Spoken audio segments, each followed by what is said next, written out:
At Parkland Hospital, minutes after the tragedy, one member of the press corps who knew Jack Ruby well was to have an extraordinary encounter. Reporter Seth Kantor. Just after I entered, there was a group of nurses and doctors standing around with a lot of concern, and Jack Ruby came up to me.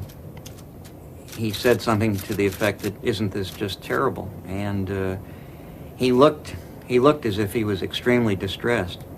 I shook hands with him, and I had known him previously.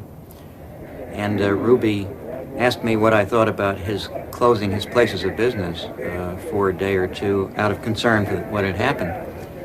And I told him I thought that was a good idea and to please excuse me, I had to go on. I guess that encounter with Ruby took maybe 25, 30 seconds. It was very clear to me who I had talked to and who I had called by name and who had called me by name and who I had shaken hands with and everything. But when the Warren Commission report came out, they said that probably under the stress of everything that was going on, that I most likely was confused and that I talked to Ruby at the police station several hours later.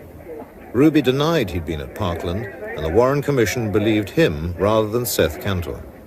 I was dismayed when I picked up my copy of the Warren Commission report and discovered what they had decided about my testimony.